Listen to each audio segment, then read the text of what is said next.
Everybody that's struggling is going through a belief system. They are manifesting that struggle unconsciously. They're not doing it with intent. That's why I can't say that they're doing something that is shooting themselves in the foot, because they're not doing it with conscious intent. It's coming from their unconscious program. You can't talk negative and expect to live a positive life. You can't talk defeat and expect to have victory. You can't talk lack, not enough, can't afford it, never get ahead, and expect to have abundance. If you have a poor mouth, you're going to have a poor life. If you don't like what you're seeing, start sowing some different seeds. You have to really face the ruthless reality, the ruthless truth, that what you're getting in your life is a direct result of your beliefs. Your beliefs are controlling your thoughts are controlling your actions are controlling what the experience you're getting out in the real world. So back it all the way to the beliefs again. We got to find out, what are the beliefs creating the reality you have? Change those beliefs. You're going to have different thoughts. You're going to have different actions. You're going to have different results. It's going to be this domino effect. It's got to start, not with the actions out here. It is one way to begin it, but I find it easier, more efficient and effective to come all the way back. Start there. Power begins from within.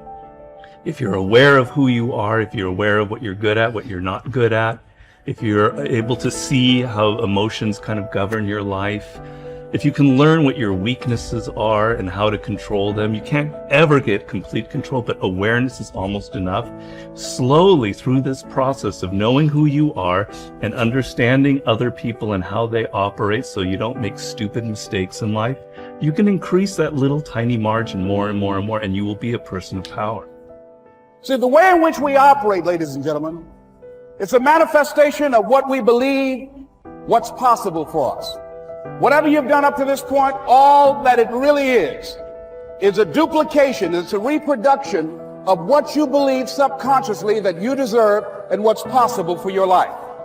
Most people operate out of their personal history, out of their memory, things they've done, things they've experienced, things they've seen, things that they have observed. What I'm suggesting that you operate out of a larger vision of yourself. I want you to see yourself doing what you want to do, experiencing what you want to experience, having what you want to have, doing what it is that gives your life some meaning and value. Operate out of your imagination, not your memory. Because whenever you look at where you want to go, I'm wanting to warn you, you will have some conversation back here after you go through the data that you've experienced in life saying you can't do it. And so what you want to begin to do is ignore that inner conversation. Start putting the right things in. Now, we live in a time in society where there's so much great information, whether it's a podcast, whether it's inspirational interviews, whether it's books or the lives of some of the people we looked at earlier. Every single day, or at least every single week, if you want to take your compass needle and start remagnetizing it in a positive direction by exposing yourself to the kind of information that supports your potential and your greatness and where you want to go. Now, there's no excuse for not being able to do that now in a society where it's so available. But if you're not choosing to do that, by default, you're going to be hooked into somebody else's agenda. If you don't start filming as the star of the movie in your life, by default, you're going to end up as a film extra in somebody else's. Remember this, you're the lead character in the story of your life, and the person who controls that script is you and your God. And at any point, you can decide to step into a new chapter. You can step in to be a whole new leading character. All you can be responsible for is yourself. Your starting position is, right, you have to evolve with the different situations that are presented to you. And my experience is, if you do that, the rest will happen. The people around you will be raised naturally. Understand that? Like if you bring anger into a situation, imagine a household where everyone's always fighting. If all of a sudden somebody's not, and somebody's bringing understanding and love, that's all they have to do. It will change things, right? But you can't sit there and say, I won't change it until everybody else does. You know, I'm going to protect myself. That doesn't work. That doesn't work. That's the chicken and the egg. Change. Right. So that you're asking, I'm just not surprised. I said, such big things, all right? It's like, can it be better? Of course it can be better, but it requires that everybody work on themselves. When you saw this depressed thoughts coming in, or these self-sabotage thoughts coming in, what did you shift it with affirmations, with different thoughts? What did you start to say? It was just the awareness, that, as I said, the very first stoplight where I started all of a sudden to listen while I'm waiting for the light. It was like the first time I tuned in and go, what the hell are you thinking? That was the most important thing, because then the habit of not going there anymore, starting to realize, this is why am I thinking this negative thing? Turn around, make a positive statement right now, because that negative one is taking you on and just a repetition of this behavior become habitual. So, and habits are great. Why? No effort. I love habits. Why? You don't even have to think about them. They do it automatically, So if you put in these really great habits, you can walk through the day and think anything you want, do anything you want, and your habit, if they're good ones, will just guide you perfectly through here without even being involved with thinking. That's the game. The game is, what is heaven to you? Then program that's your life. And then guess what? The 95% of the day manifesting heaven while you're not even thinking about it. And the way that you countermand the fear of failure, whenever you think of something that is fearful, you say the words which override these words. The words are, I can do it. I can do it. I can do it. I can do it.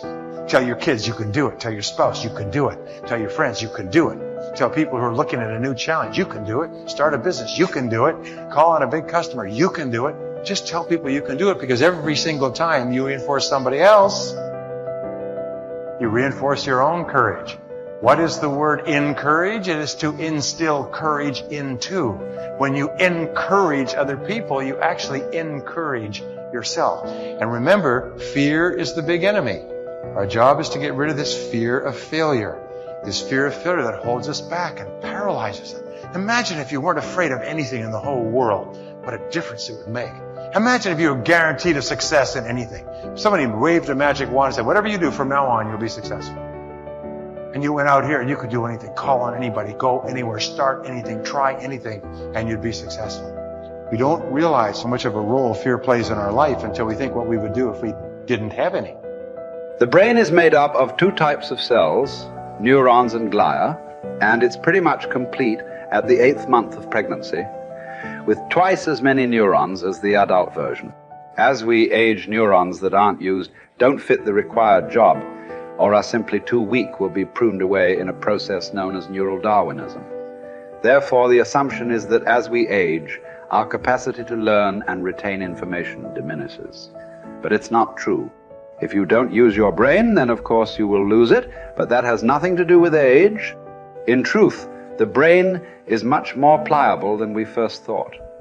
It is able to change as our environment and experiences change. We can learn, and more importantly, unlearn. Whenever you carry out certain behavior or think a thought, a neural pathway is created. If that behavior or thought is repeated often enough, the pathway becomes more fixed and turns into a neural superhighway. When those superhighways are positive, it's great. If not, they can be very destructive, but they can be dismantled. Your brain has amazing plasticity. Did you know, for example, that the brain can retrain idle networks to carry out new tasks? People who have suffered brain damage have been able to retrain other parts of their brain to do what the damaged part used to do.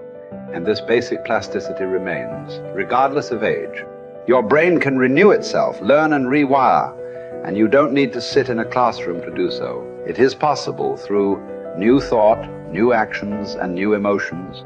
Researchers divided a test group into 4. The first group were asked to physically practice a one-handed 5-finger exercise on the piano. Group 2 were to play the piano randomly, and Group 3 were asked to watch Group 1 memorize the exercise and mentally rehearse it only while Group 4 did nothing. Each group was to do their thing for 2 hours a day for 5 days. 2 things were fascinating about this study. First, the speed at which the brain altered. New pathways were created after just 10 hours of practice over 5 days. Perhaps what is even more amazing is that Group 3, who did not actually play the piano but pretended to do so in their minds, had almost as much brain activity in the exact same area of the brain as Group 1. You share in that all power, all wisdom of mind, but you've got to take it. The power is there, but you must use it.